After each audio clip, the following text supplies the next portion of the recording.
Abra sua Bíblia então em Abacuque capítulo 1, versículo 1. Abacuque 1, 1. Abacuque não é um livro fácil de encontrar, hein? Só tem uma folhinha na Bíblia. Fica depois de Naum e antes de Sofonias. Não sei se isso ajuda tanto.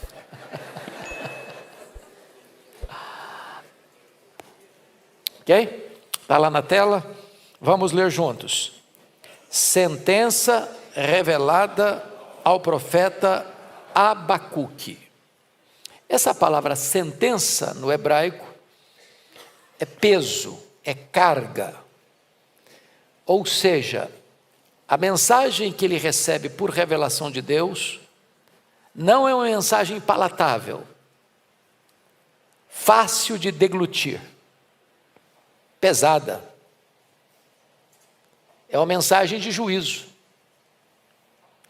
é uma mensagem de perplexidade, porque Abacuque, nesta obra tão pequena, que tem apenas 3 capítulos, ele trata de política internacional, ele trata de opressão econômica, ele trata de violação de direitos humanos, ele trata de violência e trata de decadência espiritual. Ele faz uma espécie de diagnóstico da sua nação, especificamente aqui Judá, que está no seu momento mais crítico.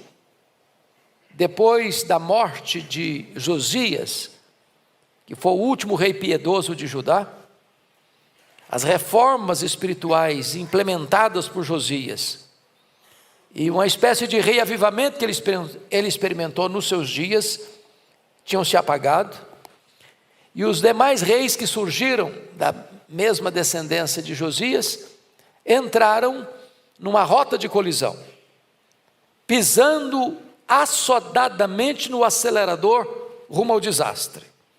Então, ele retrata essa crise, está angustiado por essa crise implementada pelos reis que vieram, Jeoacás, Jeoaquim, Joaquim e Zedequias, e ele está não só perplexo com o prevalecimento da violência no seu país, mas ele está aflito demais por causa do silêncio de Deus. E ele fica questionando o modo de Deus agir.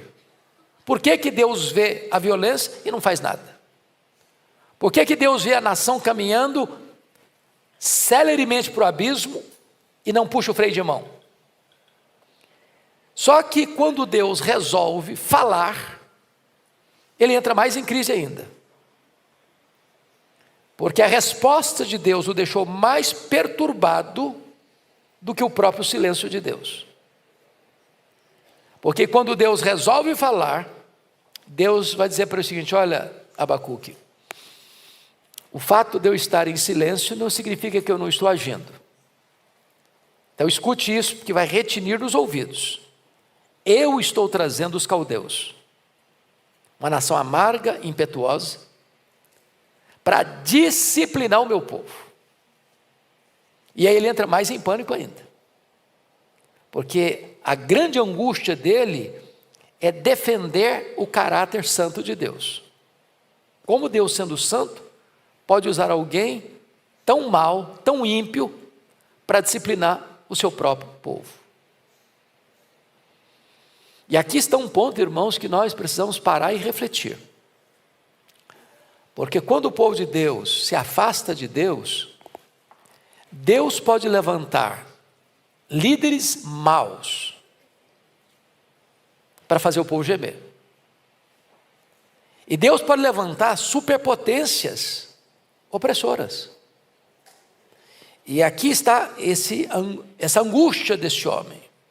Judá está à beira do colapso político, econômico, moral e espiritual. Em outras palavras, o cativeiro é inevitável. É inevitável. Bom, então vamos falar um pouquinho sobre o homem Abacuque. Esse profeta só tem 2 vezes o seu nome mencionado na Bíblia. E essas 2 vezes ocorrem no seu próprio livro. Veja comigo, capítulo 1, verso 1, sentença revelada ao profeta Abacuque. E a segunda vez, e só então aparece, está no capítulo 3, verso 1, oração do profeta Abacuque sob a forma de canto. Então, não é um homem popular, não é um homem conhecido. Seu nome só aparece 2 vezes e só aparece na sua própria obra. Porém, Abacuque tem uma grande repercussão no Novo Testamento. Por quê? Porque o texto clássico dele, que é a base e a essência do livro dele, é repetido 3 vezes no Novo Testamento. Então, olha comigo aí, qual é o texto clássico dele? É o capítulo 2, versículo 4. Essa é a essência do livro de Abacuque. Põe na tela para ler todos. Vamos lá? Eis o soberbo, sua alma não é reta nele, mas o justo viverá pela sua fé. Vamos ler todos juntos agora para entendermos bem. Vamos todos juntos? Eis o soberbo, sua alma não é reta nele, mas o justo viverá pela sua fé. Então, o justo viverá pela sua fé vai ser repetido no Novo Testamento 3 vezes. Vamos lá para ver onde que aparece? Abra aí comigo em Romanos 1,17. Romanos 1,17.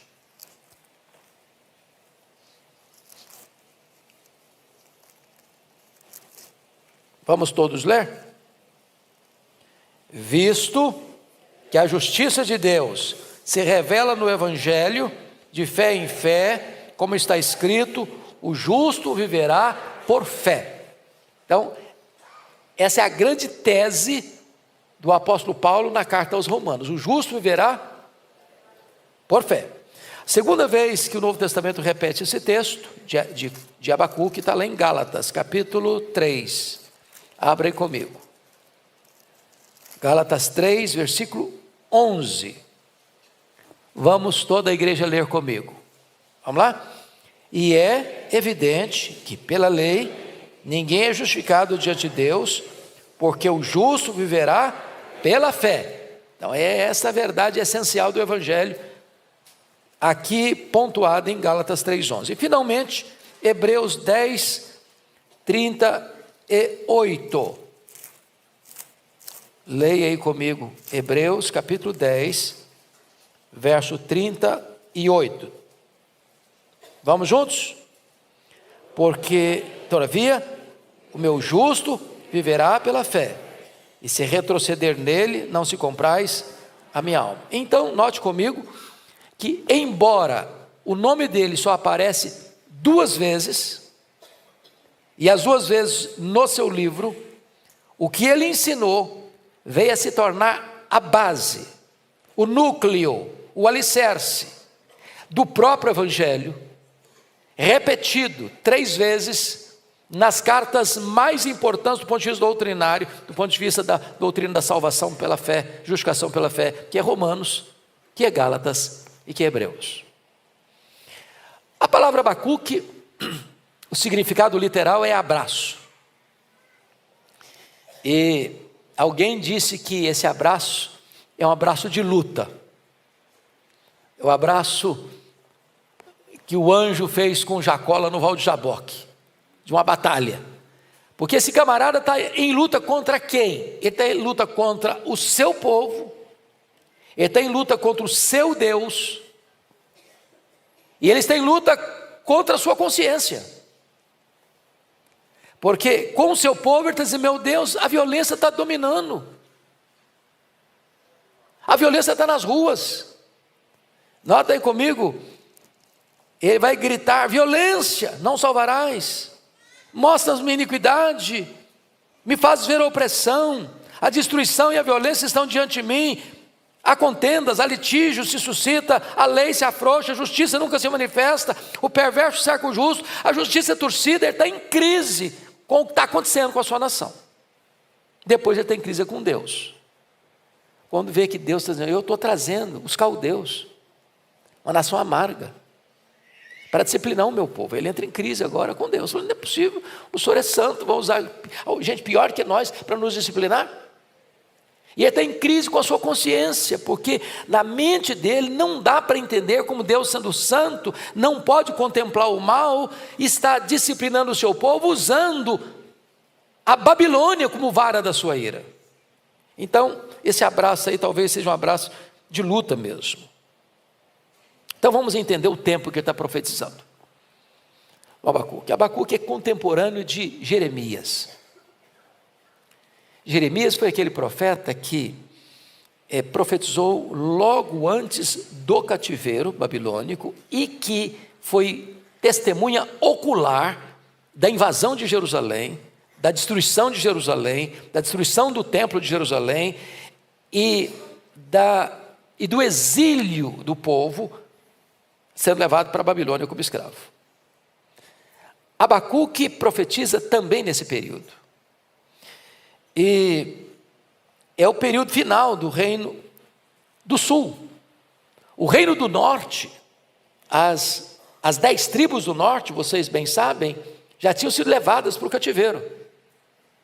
Em 722 a.C., pelo poderoso Império Assírio.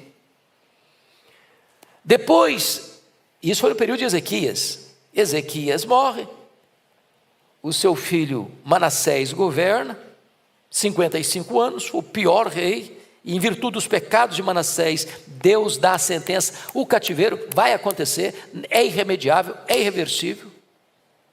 Manassés morre, o seu filho Amon assume o governo, tão mal quanto ele. Aí Amon morre muito rapidamente, e o seu filho Josias, um homem piedoso, faz uma linda reforma, mas não foi suficiente. Josias morre, e o Joacás assume, e é ladeira abaixo. E o Joaquim assume, ladeira abaixo. Jeremias vai alertá-lo, ele fica com raiva e manda prendê-lo. Pega o rolo do livro, corta e queima. Ao Joaquim assume, a situação é pior ainda, os Edequias assumem e agora a cidade é tomada. Vocês sabem que no ano 722, o grande império que dominava o mundo era a Síria. Tinham 3 grandes impérios naquela época: a Síria, Egito e Babilônia. Em 722, quem mandava no mundo era a Síria. Em 612, a Babilônia derrota o poderoso Império Assírio. Mas sobrava o Egito. E então em 605, na guerra de Carquemes, a Babilônia derrota o faraó Neco e derruba mais uma potência mundial. Portanto, aqui nesse contexto, só tem uma dona do mundo, só tem uma senhora do mundo, só tem um império mundial que está comandando tudo. Qual é? O império babilônico, o império caldeu. Pois bem, a Babilônia, ela domina o mundo com muita violência. Quer ver uma coisa? Vamos dar uma olhadinha aí? Capítulo 1, versículo 5. Vamos ler juntos. 5 e 6. Põe na tela. Toda a igreja comigo. Vede entre as nações, olhai, maravilhai-vos e desvanecei, porque realizo em vossos dias obra tal, que vós não crereis, quando vos for contada. Pois eis que suscita os caldeus, nação amarga e impetuosa, que marcha pela largura da terra para apoderar-se de moradas que não são suas. Ou seja, é um império expansionista, violento, que não respeita leis, que não respeita princípios, que toma no que não é dele. Então, essa Babilônia tem esse perfil. Dê uma olhadinha comigo, versículo 10. Vamos ler o versículo 10, 1:10. Toda a igreja comigo. Eles escarnecem dos reis, os príncipes são objeto de seu riso, riem-se de todas as fortalezas, porque amontoando terra, as tomam. Versículo 13, vamos dar uma olhadinha comigo? Tu és tão puro de olhos, que não podes ver o mal e a opressão, não podes contemplar. Por que, pois, toleras os que procedem perfidamente, e te calas quando o perverso devora aquele que é mais justo do que ele? Então essa é a angústia desse homem. Agora a Babilônia já botou nas sombras a Síria, agora a Babilônia já derrotou o Império Egípcio, agora só tem um império que está dominando o mundo. Só tem um império que está dominando o mundo. E Judá está à beira de uma invasão militar. Judá está à beira de um colapso político. Judá está à beira de um cativeiro inevitável. E Jeremias ainda tenta remediar a situação, dizendo para o rei: renda-se a Babilônia, renda-se a Babilônia. Ele ficou com muita raiva, mandou prender o Jeremias, queimou o rolo do livro, e então, de fato, o cativeiro foi inevitável. Esse é o contexto político em que Abacuque está profetizando. Segundo ponto que eu gostaria de trazer com vocês é o estilo do profeta Abacuque. Vejam vocês que a maioria dos profetas pregavam, traziam palavra de Deus para o povo. Abacuque, diferentemente disso, ele primeiramente está intercedendo pelo povo. Mais do que um pregador, ele é um intercessor. E o problema é que ele ora numa espécie de interrogatório a Deus, de questionamento a Deus. Deus, a situação está ruim demais, o Senhor não vai fazer nada. Irmãos, mutatis mutandis, não é às vezes a nossa oração aqui no Brasil? O Senhor não vai fazer nada? A crise está aí, está instalada, está posta. E a grande angústia de Abacuque, é por isso que esse livro é tão contemporâneo, é a minha, é a sua, é a nossa angústia em relação ao Brasil e ao mundo nos dias que estamos vivendo. Então, se você parar para perceber, os profetas de Deus tinham vocações distintas. Por exemplo, você pega Amós, como acabamos de estudar no último domingo, ele está profetizando para as nações vizinhas de Israel, a Filistia, a Fenícia, a Moabe, Edom, Amon, e ele vai estreitando a coisa, Judá, Israel, as 10 tribos, porque era o público-alvo dele. Se você pega Isaías, ele está profetizando para as nações. O nosso Deus não é o Deus só da igreja, não é um Deus eclesiástico, Ele é o Deus do mundo, Ele é o Deus do universo, Ele é o Deus das nações. Ele se importa com a política internacional, Ele se importa com as transações internacionais, Ele se importa com a economia do mundo, Ele se importa com a justiça social. Ele é o Deus que está governando tudo. Se você olha, por exemplo, o profeta Jonas, o que ele vai fazer? Ele vai profetizar para a capital da Síria, para Nínive, uma cidade má. E ele vai lá, contra a vontade, pregar. E acontece lá um milagre extraordinário, porque ele prega com raiva, um sermão medíocre, sem nenhuma esperança de graça. Dentro de 40 dias nenhum será subvertida, e a cidade inteira é convertida. E ele fica com raiva de Deus, porque Deus é misericordioso. Ele queria certamente trocar de ministério com Naum, porque o profeta Naum profetizou a destruição de Nínive. Isso era tudo que ele queria fazer.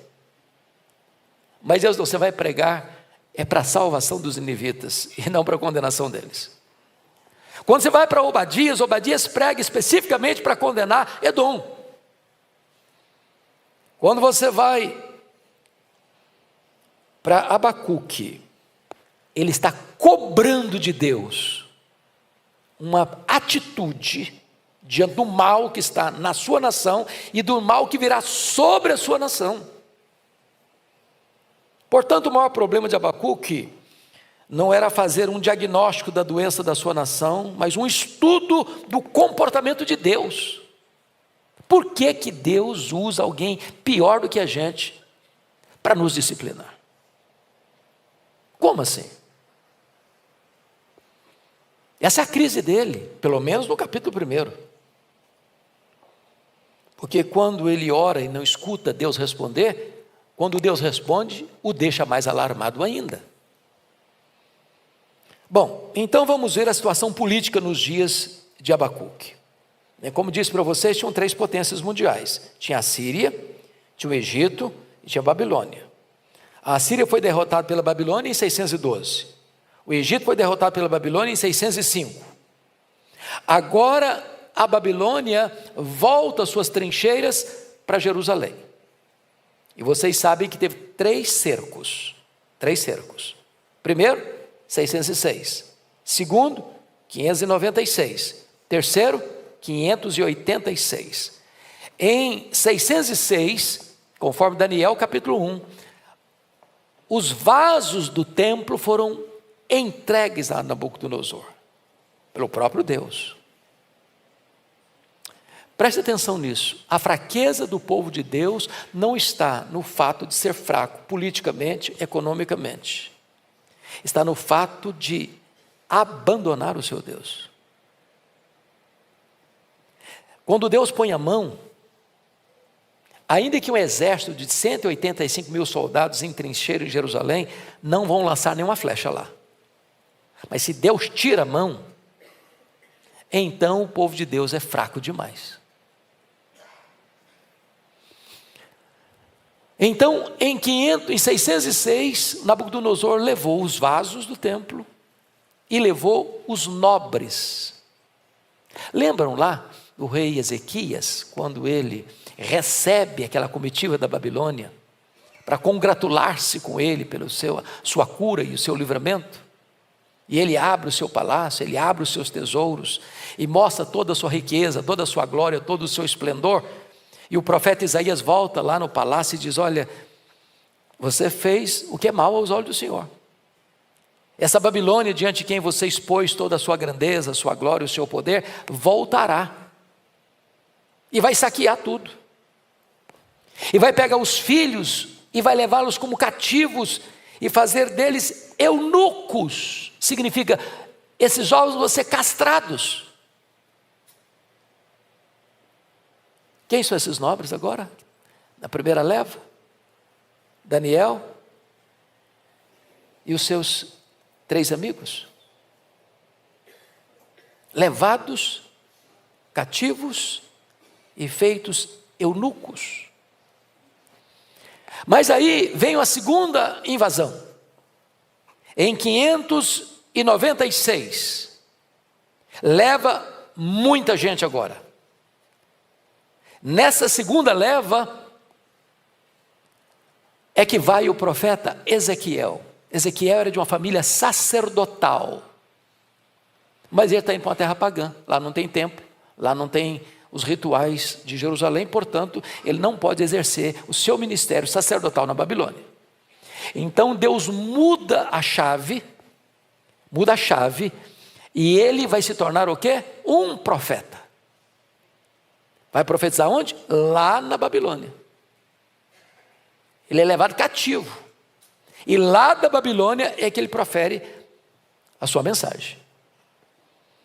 E agora, então, finalmente, em 586, depois de um cerco de 2 anos,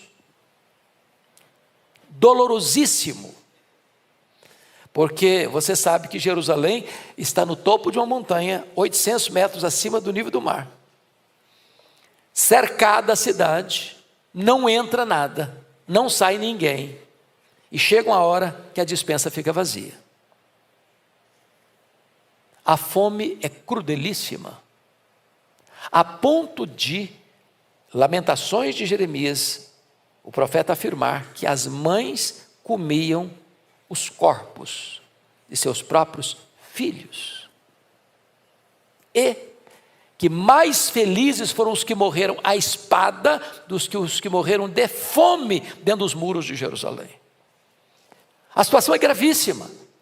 E esse é o contexto em que Abacuque está pronunciando a sua mensagem. Pois bem, 586, então, depois de 2 anos de cerco, Nabucodonosor destrói a cidade, arrebenta os muros, incendeia o templo, porque o templo já tinha sido espoliado, saqueado, o ouro tirado, estava depredado, dilapidado, depauperado. E então levam as riquezas e levam o povo. 70 anos de cativeiro. Abacuque está profetizando exatamente nos portais desse cativeiro. Vamos ver agora, em quinto lugar, a situação religiosa nos dias de Abacuque. Preste atenção nisso aqui, irmãos. O reino de Judá, nós temos 19 reis, né, governando. E me permita fazer uma retrospectiva antes, porque essa tragédia toda está acontecendo por um erro de um homem que é aplaudido ainda hoje. Que homem é esse? Salomão. Salomão foi uma grande bênção. Deus o amou. Deus prometeu que ele ia suceder Davi. Houve uma conspiração do seu irmão Adonias para tomar o trono. Davi estava de cama, doente, mas ainda teve fibra para reverter a conspiração do Adonias e colocar o Salomão no trono. Salomão começa com humildade, dizendo: eu sou uma criança, Senhor, eu não sei governar. Deus pede o que você quiser. E ele pediu sabedoria para Deus. E Deus deu, além de sabedoria, Deus deu o quê? Riquezas incomuns.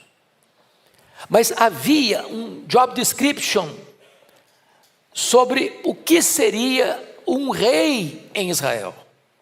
Isso 500 anos antes do primeiro rei ser constituído em Israel. Está lá em Deuteronômio capítulo 17. E Deus disse que o rei de Israel não podia fazer 3 coisas básicas. Aliás, 4 coisas que ele tinha que fazer. Primeiro, ele não podia multiplicar para si cavalos. Por que não?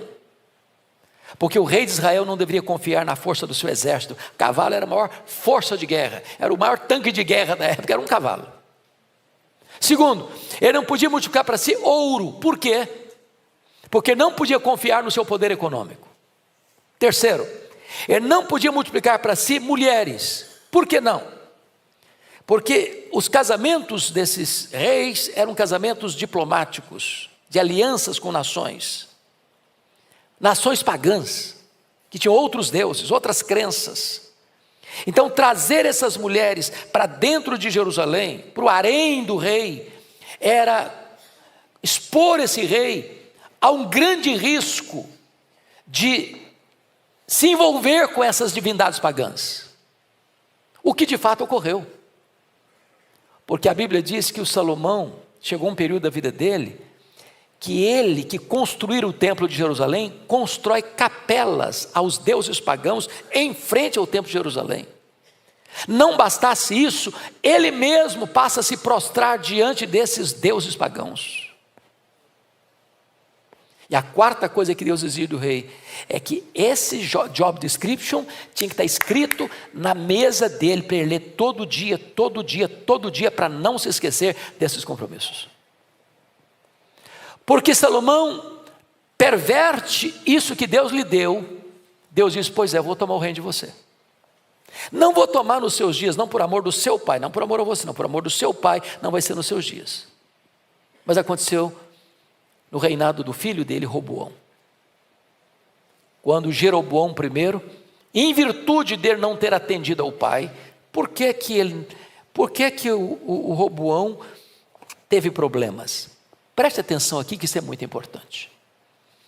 O Salomão, quando você lê, ele tinha um luxo exorbitante na corte. Aliás, ele dividiu o território dele em 12 partes, e cada território daquele tinha que manter o luxo da corte. Para que isso acontecesse, ele estabeleceu escravidão, feitores de escravos. O cara trabalhava com o pescoço esfolado, pagando tributos pesadíssimos. Para quê? Para manter o luxo do rei. Rei rico, povo pobre. O que é que acontece?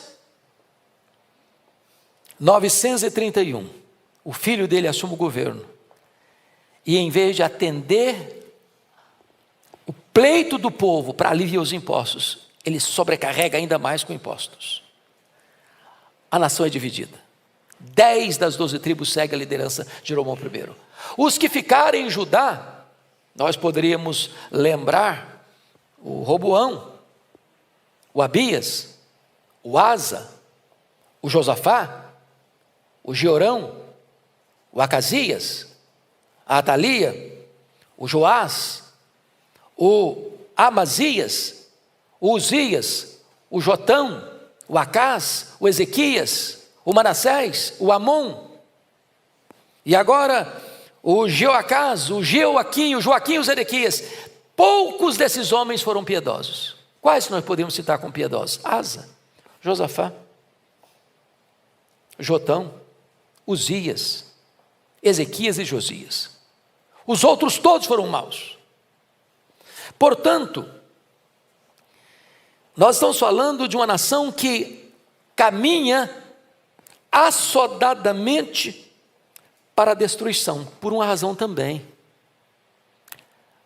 Sabedoria é quando você aprende com os erros dos outros,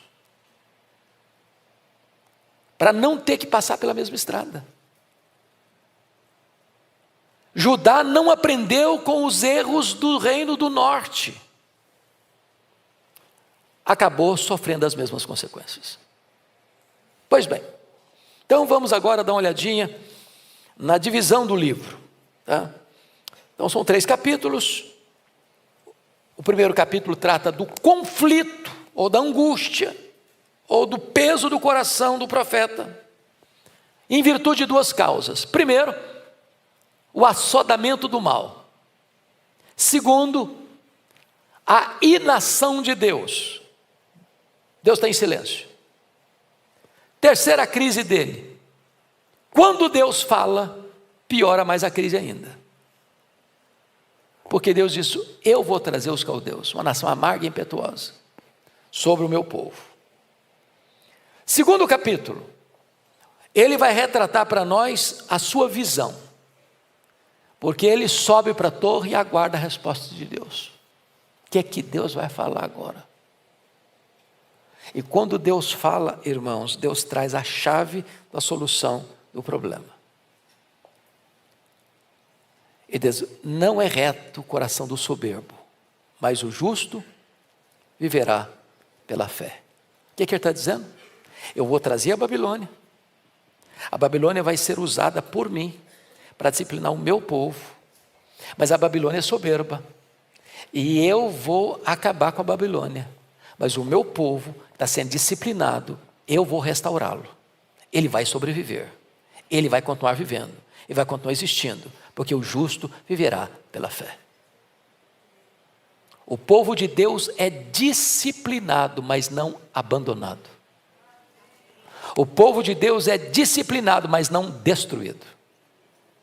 Aliás, para mim um dos textos mais incríveis da Bíblia é Daniel capítulo 2. Vocês se lembram do sonho de Nabucodonosor? Uma estátua imensa, cabeça de ouro, peitoral de prata, ventre e quadris de bronze, e as pernas e os pés de barro, e os dedos de barro e ferro. E está escrito lá que aquilo representava 4 poderosos impérios. A cabeça de ouro era o próprio Nabucodonosor. Por quê? Porque no regime da Babilônia o rei tinha poder absoluto. O rei era a própria lei, que é substituído pelo império Medo-Persa, onde a lei era maior do que o rei, que é substituído por um outro reino muito célere, que é o império grego, macedônio, que é substituído por um império poderosíssimo e devastador, que era o império romano, mas tinha suas fragilidades, dos dedos também de barro. E diz o texto que uma pedra não lavrada por mãos, símbolo do próprio reino de Deus, toca nos pés da estátua e ela toda vira o quê? Pó. E essa pedra enche o mundo inteiro, é o reino de Cristo. Ou seja, os reinos deste mundo vão cair, mas o reino de Cristo vai prevalecer para sempre e sempre e sempre. Essa é a convicção desse profeta. O justo viverá pela fé. Pois bem, vamos agora olhar alguns destaques desse profeta. Primeiro destaque que eu quero trazer com você aqui, e é um dilema ainda hoje, é o sofrimento do justo e a prosperidade do ímpio.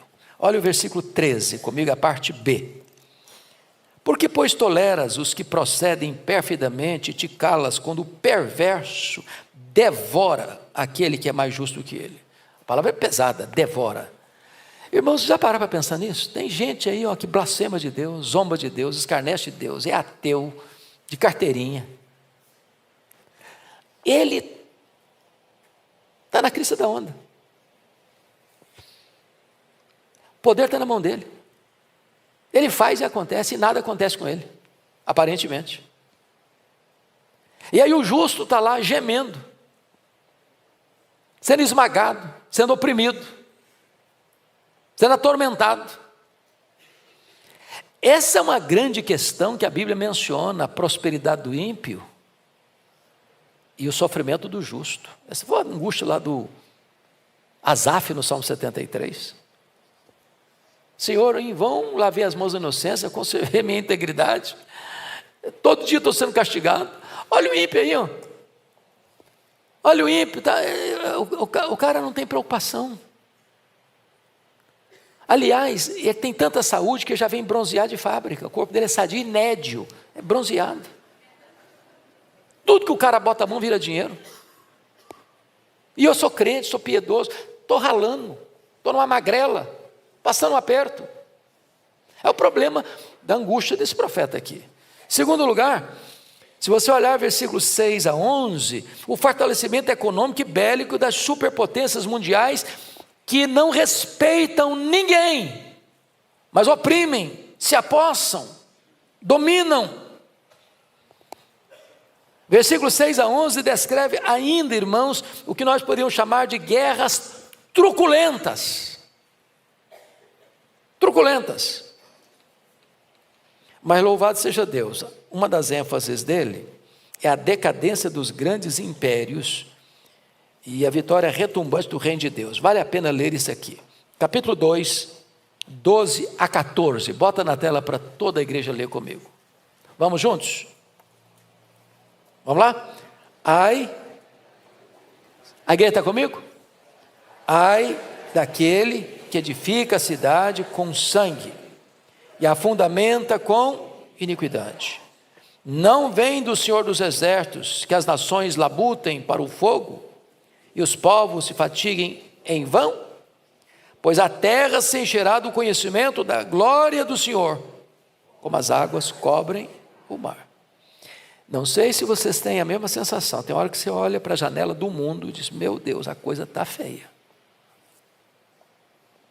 E você olha para lá e você olha para cá e diz, meu Deus, será que tem esperança? Tem saída? Será que o Senhor vai ser derrotado de goleada? Será que o mal vai prevalecer? Será que a injustiça vai prevalecer? Será que a mentira vai prevalecer? Será que a violência vai prevalecer?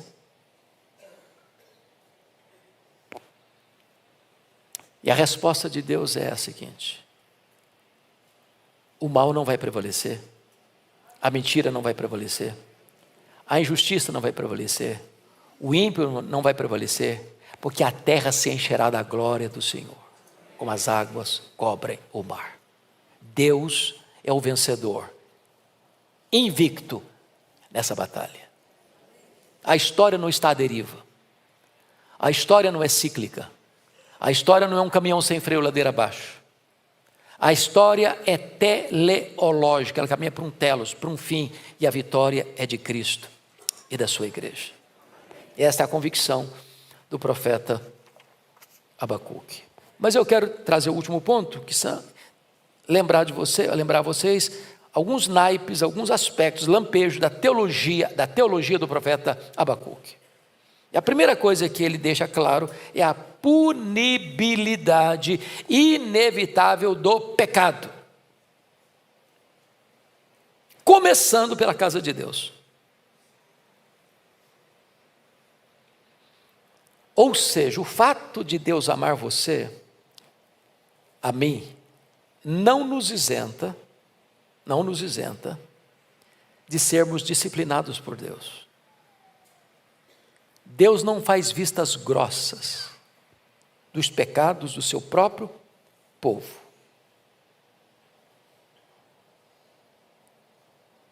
O juízo começa pela casa de Deus. E quando um crente peca, o pecado dele é mais grave, é mais hipócrita e é mais danoso do que o pecado do ímpio. Porque ele peca contra o maior conhecimento. Porque ele diz e conclama pessoas a viverem em santidade. E quando ele peca, mais gente é atingida.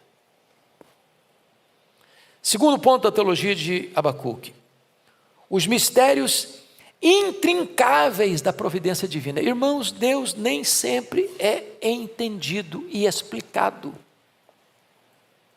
Se eu pudesse entender tudo que Deus faz, eu estaria no nível dele.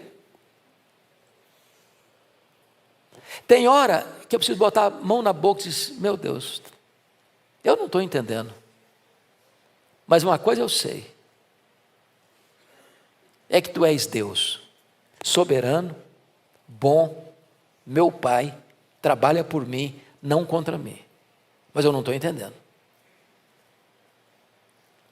Quando você não puder entender o que Deus está fazendo, você pode entender Deus. Você pode dizer como Paulo: sabemos que todas as coisas cooperam para o bem dos que amam a Deus. Isso não é cogitação, isso não é a linguagem da conjectura hipotética, isso é a linguagem da certeza experimental. Nós sabemos. Terceiro ponto da teologia de Abacuque: o sofrimento do justo é temporário, mas o castigo do ímpio é final. Deus disciplina, irmãos, não é para destruir, Deus disciplina é para restaurar. É por isso que a Bíblia diz que se nós não fôssemos disciplinados, nós seríamos bastardos. Mas porque somos filhos, Deus nos disciplina. E eu gosto dessa figura porque é uma linguagem bem humana nossa, né? Por exemplo, pai e mãe que têm responsabilidade disciplinam os filhos. Mas pai e mãe que têm responsabilidade não disciplinam um garoto peralta na rua. Você encontra um menino fazendo uma traquinagem na rua, desrespeitando o pai dele. Você já viu cena assim? Menino pega uma birra e os pais passam vergonha, porque o pai e a mãe não sabem fazer, não sabem disciplinar, não sabem botar limites. Você não tente entrar nessa não, que é fria. Não é seu filho, você não tem nem direito nem responsabilidade. Agora, se é seu filho, você sabe distinguir o que é peraltice infantil e o que é rebeldia.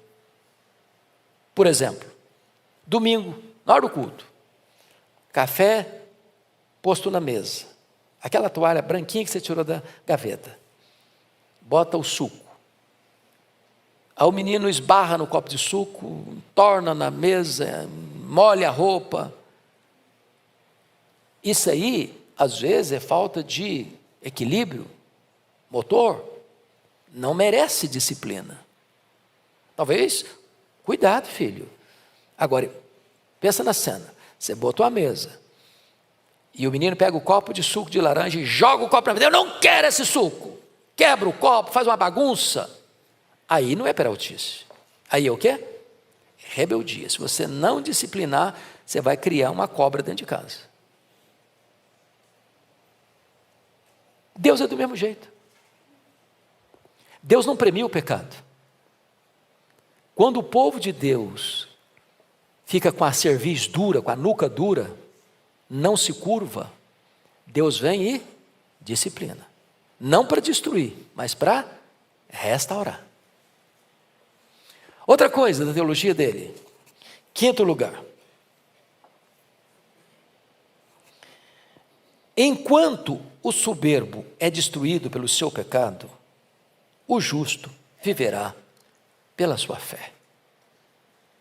Amados irmãos, a diferença entre você e eu do ímpio não é que nós somos melhores, não. Nós não somos melhores. Deus não escolheu Israel porque Israel era maior, porque Israel era melhor que as outras nações. É por isso que salvação não tem mérito. Por isso que não é medalha de honra ou mérito. Por isso que não é troféu que você levanta. Não é por isso que você chega no céu requerendo e exigindo o que você tem direito. É graça. É só graça.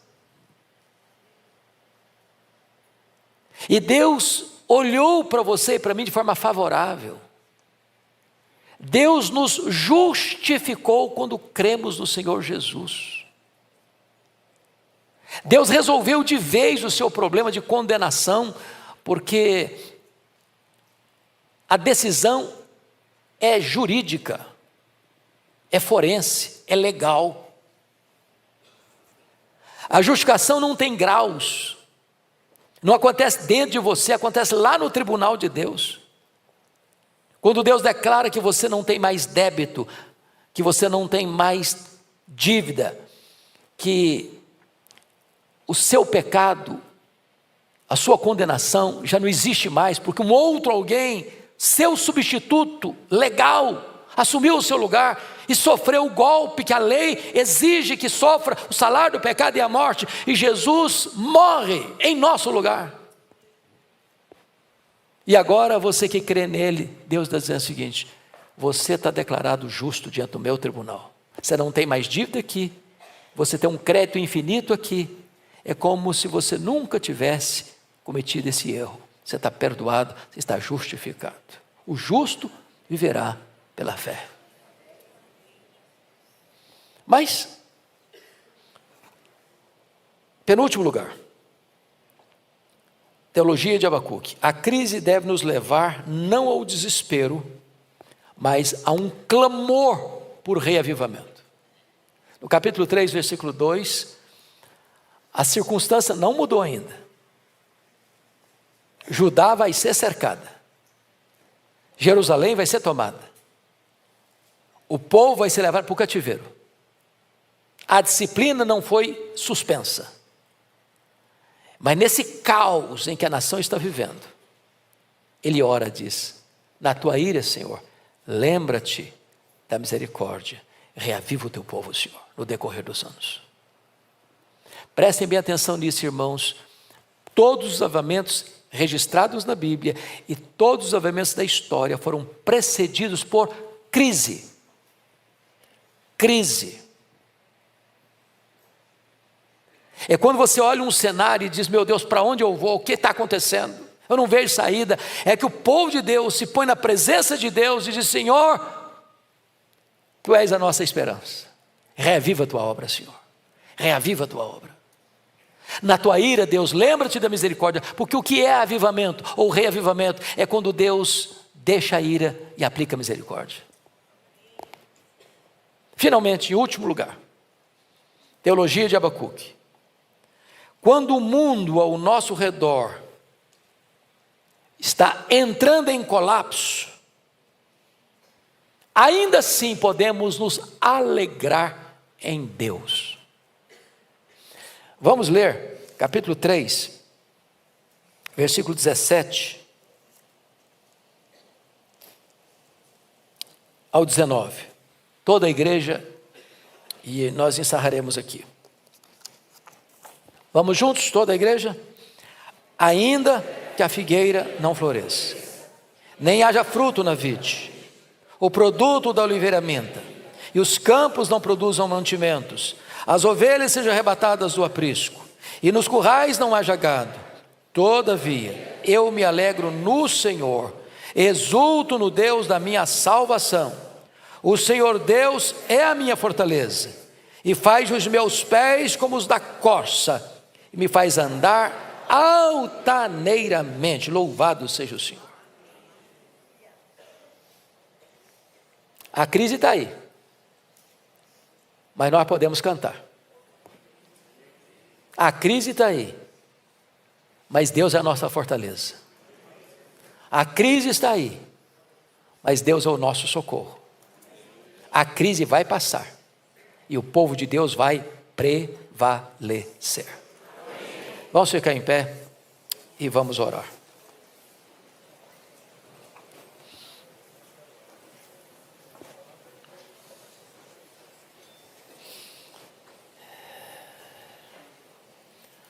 Ó Deus, a Tua palavra é tão preciosa, ela é tão atual, ela é tão viva, ela é tão poderosa.